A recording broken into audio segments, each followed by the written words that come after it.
Hello, my name is Dylan Rudelsky, and this is Lab 3 Circuits for Physics 2212 at Georgia Tech. The purpose of this lab was to predict the behavior of a circuit with parallel resistors, measure the potential, and observe the behavior of resistors and capacitors. The system was the circuit, the surroundings was everything else. Some important physical concepts were Ohm's law, which is V equals IR, current between a conductor is directly proportional to voltage across 2 points. The node rule, which is that current is preserved in and out of a node, and the loop rule, sum of all potential differences around a loop are zero due to conservation of energy. For the lab setup, consider a simple series of circuits of two of your 1.5 volt batteries, 2 resistors, and 2 ammeters, and as shown in the diagram below. And we were told to predict the currents of I1 and I2 that will be measured by the 2 ammeters.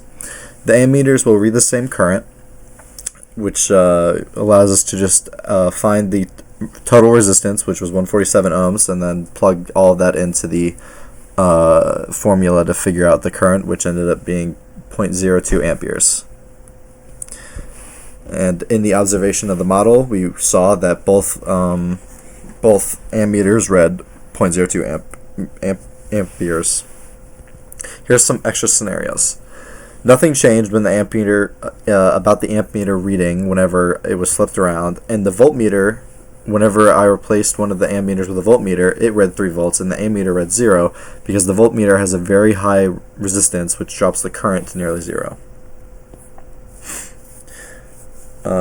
We were told to calculate the change in potential across these points, and you can see that all of them added together is supposed to equal 0. So we were told to do this by using the voltmeter in the program.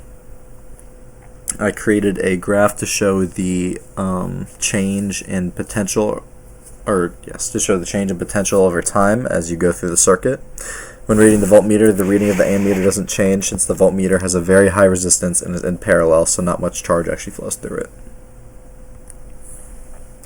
When I put an ammeter on parallel route from the 100 ohm resistor, the electrons flow almost entirely through the ammeter, and the resistor no longer has an effect on the current loop because the ammeter has almost no resistance. Total resistance in each element. This is numbers from all the previous parts, and all I did to calculate in each part was for the resistors, their resistance is obviously just their ohm value, so it's 47 ohms for the 47 ohm resistor and 100 for the 100 ohm resistor. For the wire, there was no resistance in the simulation, and there was also no resistance in the ammeter in the simulation. A RC circuit was made with a 10 and 20 ohm light bulb, a 9 volt battery, and a 200 mF capacitor. When the circuit is connected to the light bulb starts out bright and then dims with a capacitor built up charge. When we disconnect the battery and complete the circuit through the capacitor, the light bulb starts out bright again and dims, but the capacitor loses its charge this time. Experimented RC circuit. This circuit consists of, again, a 9 volt battery, but this time a 30 ohm light bulb and a 200 mF capacitor in a series.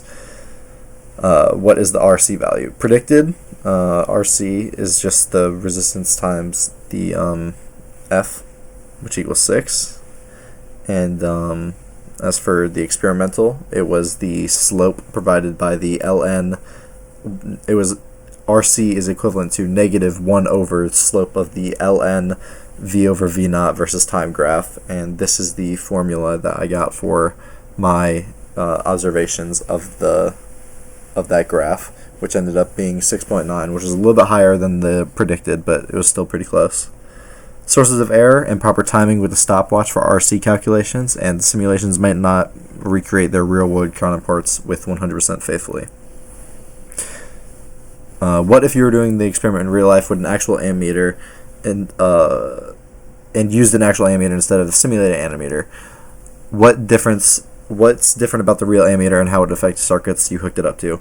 Real ammeters have some resistance, so the current would be slightly lower. And then, what if you were doing the experiment in real life and used a real battery to charge a real capacitor with no resistor in the circuit? How quickly would our ideal model predict the capacitor to reach full charge? Would this prediction happen in real life? With a real battery, a real resistor without a capacitor, the ideal model would have the capacitor charge almost instantaneously, but this would not happen in real life since real batteries have some amount of measurable resistance. Thank you.